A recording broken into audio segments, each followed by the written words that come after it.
Bonjour, dans cette vidéo, nous allons continuer l'explication du processus de traduction de l'ARN messager et aussi on va parler un peu de la mutation et des différents types de mutations.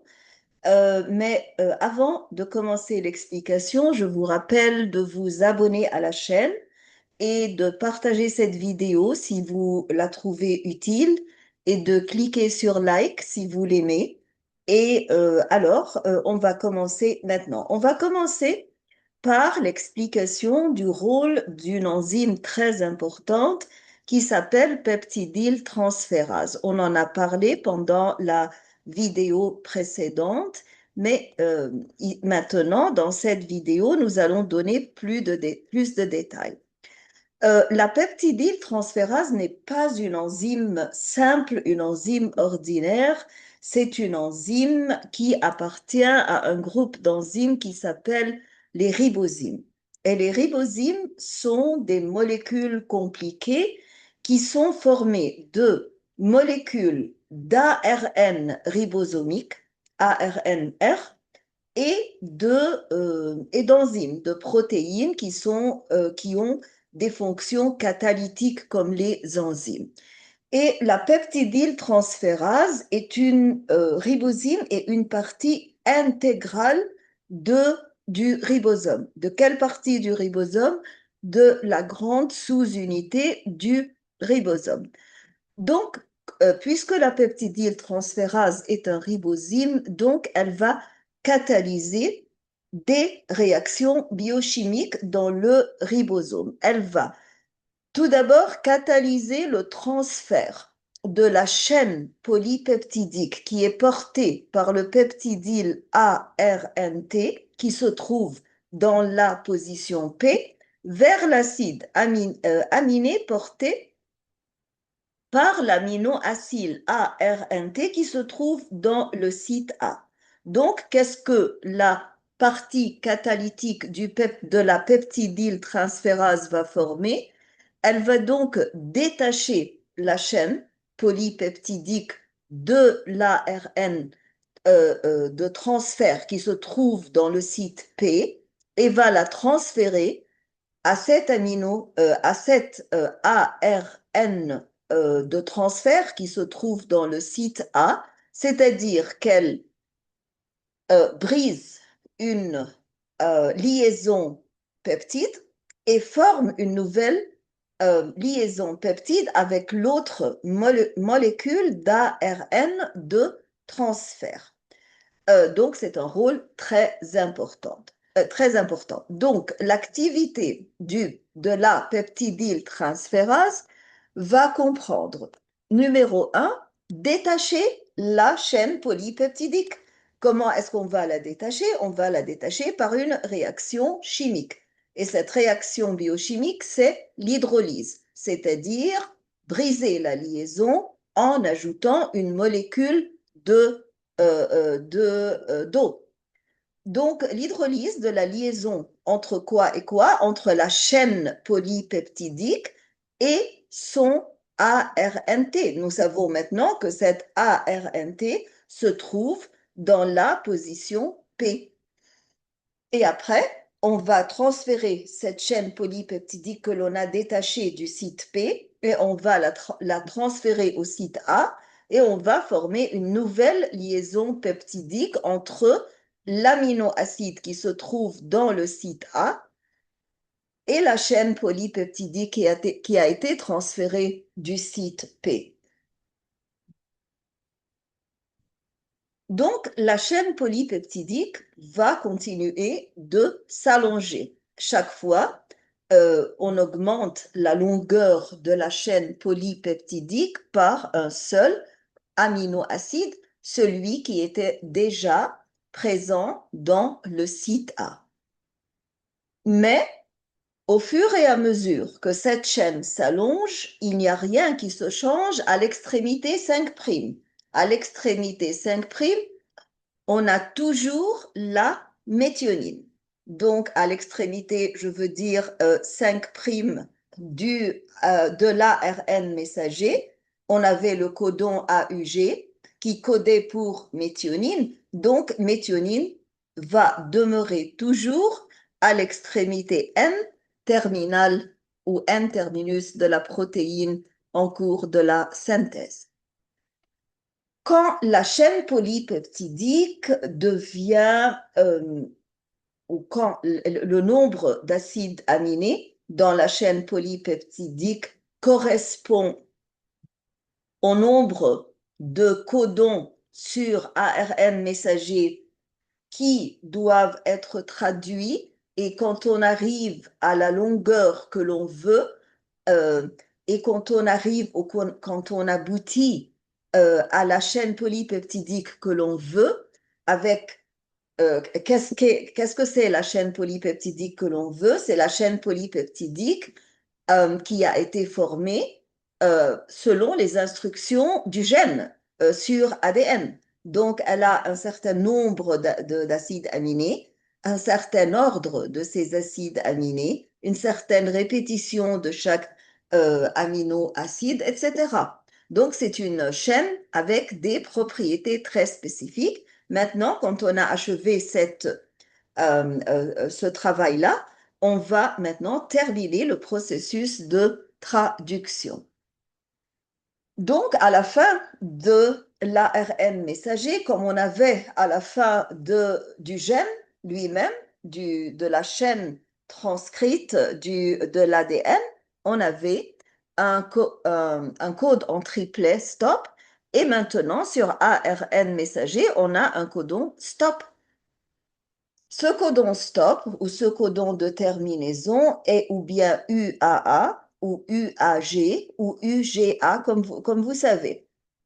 Je les apprends comme ça, je m'en rappelle comme ça, UGA, UGA, UAG ou UA. Donc, aucun ARNT ne peut s'y fixer. Donc, une des propriétés les plus importantes du codon stop ou du codon de terminaison, c'est que quand on arrive là, il n'y a aucun ARN de transfert qui a un codon complémentaire et qui puisse s'attacher. Donc maintenant, on ne peut plus ajouter d'aminoacides ou d'acides aminés. À la place de ça, qui est-ce qui va venir et s'attacher au stop codon ou au codon de terminaison? C'est le facteur de libération, ou ce qu'on appelle en anglais the releasing factor. Pourquoi est-ce qu'on l'appelle un facteur de libération? Parce que c'est une molécule qui est faite de protéines et qui va s'attacher au codon de terminaison à la place de l'ARN de transfert. Et cette fixation du facteur de libération va libérer la chaîne polypeptide, va permettre à la chaîne polypeptide de quitter l'ARN de transfert et d'aller au cytosol. Donc, cela va s'achever, mais en plusieurs étapes. C'est-à-dire, pas tout d'un coup, on va voir que la chaîne polypeptidique va se séparer du dernier ARN de transfert. Non, quand ce facteur de libération va se lier au codon de terminaison, il y aura certaines étapes successives qui aboutiront à la libération de la chaîne polypeptidique. La première chose, c'est que les deux sous-unités ribosomiques doivent se dissocier, doivent se séparer. Et après, on doit libérer ce dernier ARN messager qui a fini son travail et qui veut maintenant quitter le ribosome. Il ne porte plus d'aminoacides, il n'a rien attaché, donc il va se libérer du ribosome. Ensuite, après avoir séparé les deux sous-unités ribosomiques et après avoir libéré l'ARN messager, pardon, je parlais de l'ARN messager comme si c'était ARN de transfert. Non, ce qui va se libérer au début, c'est l'ARN messager. Pourquoi? Parce que tous les codons ont été traduits. Et ensuite, la chaîne polypeptidique va être libérée parce que nous l'avons détaché par hydrolyse du dernier ARN de transfert. Et à la fin, on va voir que l'ARN messager va être dégradé pour ne pas être traduit encore une fois. Donc ici, nous voyons la terminaison de la traduction. On avait une chaîne polypeptidique ici et le dernier ARN de transfert. Et puis, on a des facteurs d'élongation, mais maintenant, on n'a plus besoin du facteur d'élongation numéro un. Mais ici, nous n'avons pas des facteurs, nous n'avons plus de facteurs d'élongation, nous avons des releasing factors. Donc, RF1, c'est le releasing factor numéro 1 ou facteur de libération numéro 1. Ici, nous avons facteur de libération numéro 3 et nous avons besoin de GTP, guanosine triphosphate, pour avoir de l'énergie pour faire toutes ces séparations dont on a besoin. Donc, le peptide est dissocié, le GTP a perdu un groupement phosphate et alors de l'énergie. Et puis, nous voyons alors que les deux parties, les deux sous-unités du ribosome sont séparées et l'ARN messager est aussi libéré, la chaîne polypeptide n'est plus là, elle est libérée et tous les facteurs de libération sont aussi détachés du ribosome. Et maintenant, nous allons parler de quelque chose de très important qui sont les mutations. Les mutations sont un topic ou un concept très important dans la biologie moléculaire parce que les mutations veulent simplement dire que vous avez une modification ou plusieurs modifications dans le matériel génétique lui-même. Donc, c'est très grave, surtout quand vous savez que ces modifications doivent être permanentes. Donc, on ne parle pas de mutation que si l'on a une ou un changement permanent dans la composition chimique du gène, dans l'ordre des bases azotées du gène, dans les codes de triplet du gène. Donc, ça peut être un changement dans la séquence des bases azotées de l'ADN, et c'est ce qu'on trouve surtout dans les mutations géniques, c'est-à-dire les mutations qui sont limitées au gène seulement, mais parfois les mutations s'étendent pour affecter plusieurs gènes ou une longueur de l'ADN qui surpasse la longueur du gène, c'est-à-dire qu'on peut avoir une mutation parce qu'on a euh, un plus grand nombre ou un plus petit nombre de chromosomes. C'est-à-dire que vous pouvez avoir un chromosome en plus ou un chromosome en moins, ou vous pouvez avoir une ou plusieurs duplications du nombre de chromosomes. Donc, quand vous avez quelque chose comme ça, ce n'est plus une mutation génique parce qu'elle n'est plus limitée à un gène, mais c'est une mutation chromosomique parce qu'elle s'étend pour affecter plusieurs gènes et affecter le chromosome entier. La mutation peut affecter le nombre de chromosomes ou même la structure des chromosomes, c'est-à-dire que vous pouvez avoir un chromosome où il y a une partie de moins ou une partie en plus, etc. Nous allons voir tout ça dans notre explication des mutations, mais les mutations chromosomiques sont expliquées en plus de détails euh, dans les vidéos qui expliquent l'hérédité. Jusqu'à maintenant, ces vidéos-là sur ma chaîne sont en anglais, mais bientôt, j'essaierai d'envoyer ces vidéos en français. Euh, Est-ce que les mutations sont importantes? Oui, elles sont importantes. Elles sont importantes parce qu'elles peuvent causer beaucoup de dommages, parce que quand vous avez une mutation, ça veut dire tout simplement que vous allez produire une protéine qui est abnormale, qui ne fonctionne pas, non seulement qui ne fonctionne pas, mais aussi qui peut fonctionner d'une façon endommageante à la cellule. Mais les mutations ne sont pas toujours endommageantes. Il y a un côté où la cellule peut avoir ou retirer des bénéfices de la mutation. Pourquoi? Parce que parfois, les mutations d'ailleurs, dans tous les cas, les mutations vont vous donner une variabilité génétique parce que chaque fois qu'il y a une mutation, vous allez obtenir un nouvel ordre des bases azotées et parfois de nouveaux gènes. Si ces nouveaux gènes, donc ils sont différents des gènes qui étaient présents précédemment, mais ces nouveaux gènes, est-ce qu'ils seront utiles à la cellule? Est-ce qu'ils sont à la cellule? Est-ce qu'ils vont produire des produits de protéines qui sont utiles à la cellule? Ou bien est-ce qu'ils vont produire des protéines qui sont nuisantes à la cellule?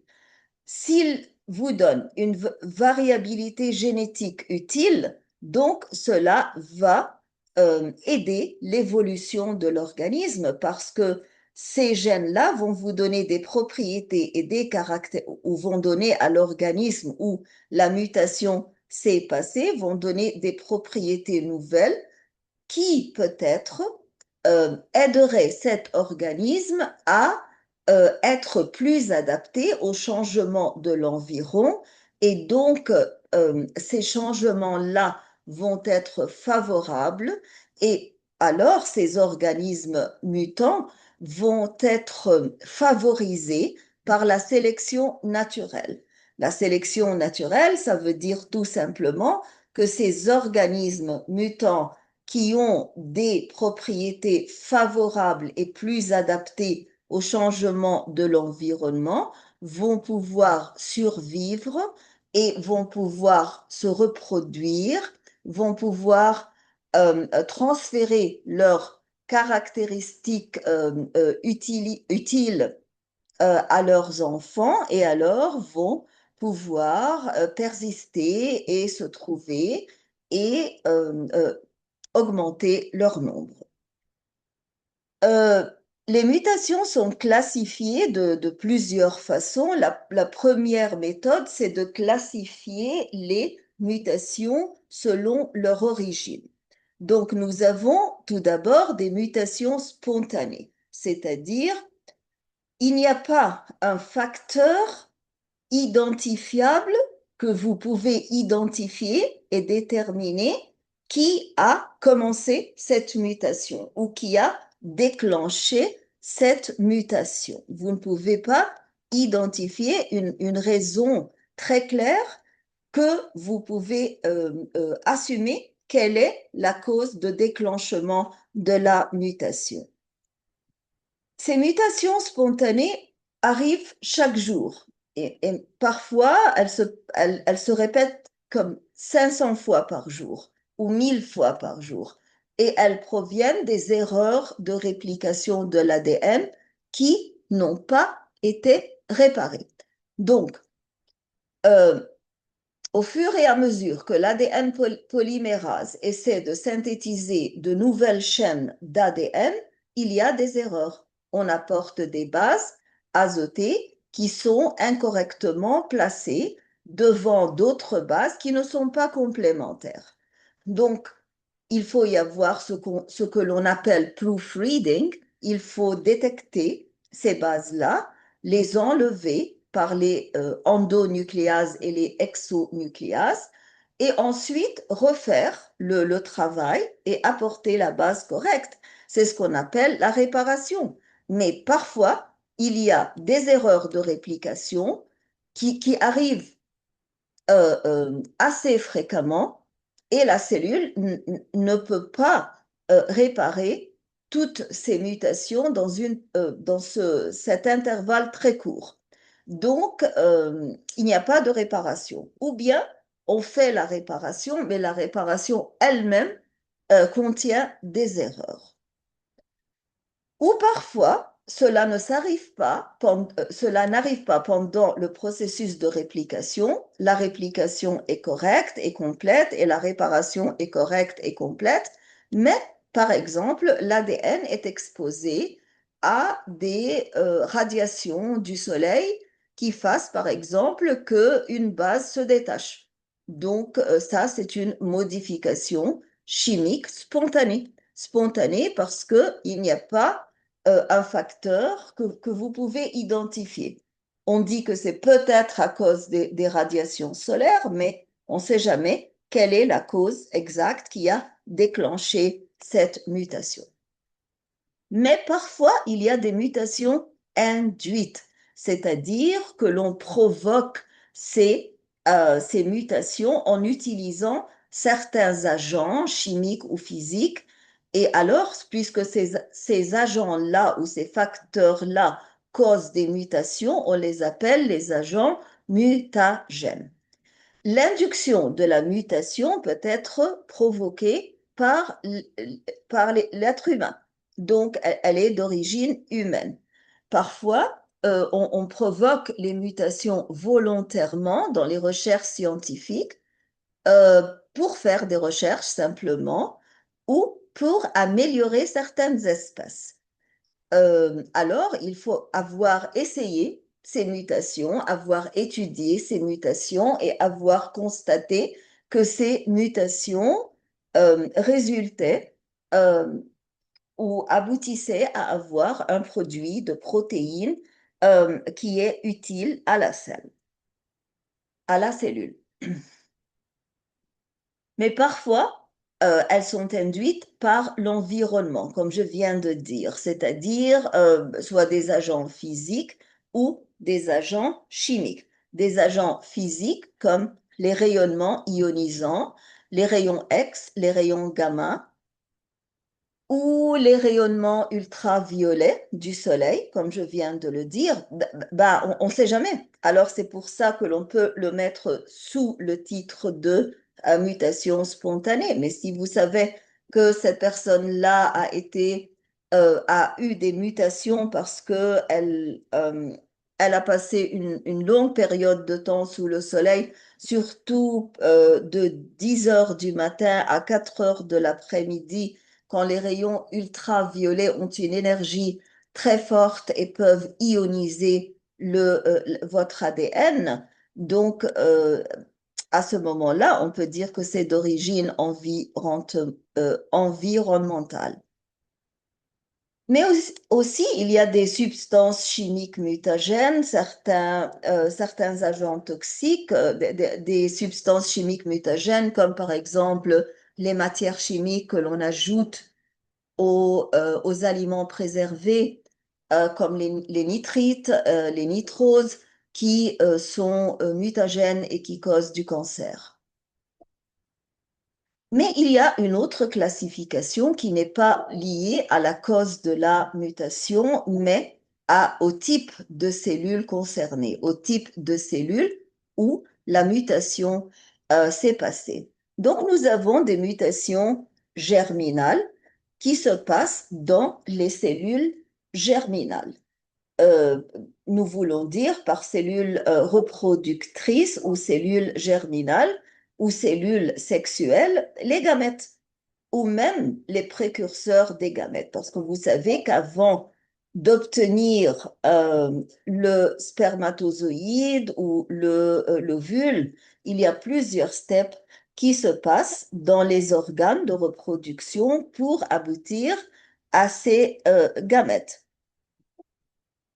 Les caractéristiques de ces mutations, naturellement, numéro un, c'est qu'elles vont être transmises à la descendance parce qu'elles se trouvent dans les gamètes. Donc, vous allez transmettre ça à vos enfants. Euh, et numéro deux, elles vont modifier la patrimoine.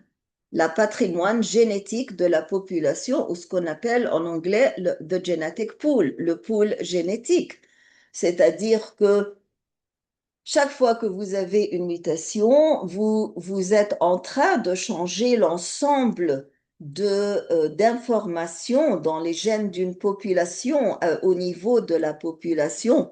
Et cela est très important parce que l'évolution, c'est quoi? L'évolution, c'est le changement du pourcentage d'un certain gène dans une population ou dans un pool génétique.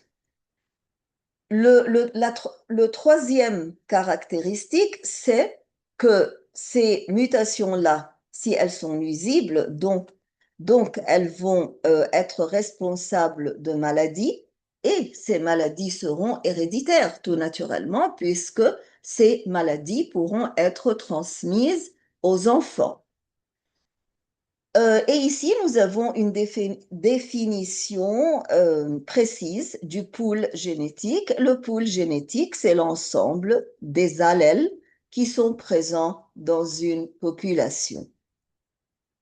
Mais aussi, nous avons des mutations somatiques, c'est-à-dire si vous allez vous bronzer à la plage et vous restez sous le soleil 10 heures chaque jour du matin à l'après-midi, donc vous allez être exposé à une dose extraordinaire de rayons ultraviolets, surtout ces rayons ultraviolets qui sont nuisibles et alors, qui vont ioniser votre ADN, vous allez avoir une mutation somatique, c'est-à-dire que l'ADN dans les cellules de votre peau va avoir des mutations et ces mutations-là peuvent aboutir à former un cancer ou causer un cancer de la peau. Mais cela ne veut pas dire que ce cancer de la peau va être transmis à vos enfants parce que ces mutations et le cancer qui en a résulté se sont déroulés dans une ou dans des cellules somatiques. Donc, ces mutations somatiques seront limitées à l'organisme et ne sont pas ou ne vont pas être transmises aux descendants et aux enfants. Comme je viens de le dire, elles peuvent provoquer des cancers ou d'autres maladies, mais en tout cas, elles ne vont pas être transmises aux enfants. Quand est-ce que ces mutations somatiques peuvent être transmises aux descendants? Seulement si l'organisme se reproduit par voie asexuée ou par voie végétative. Dans ce cas-là, les caractéristiques dans la cellule somatique vont être transmises aux descendants. Je vais m'arrêter là et si vous avez aimé la vidéo, cliquez sur like, partagez, abonnez-vous et merci. Et on se verra bientôt dans une nouvelle vidéo où on discutera et expliquera le reste du concept de mutation. Merci et à bientôt.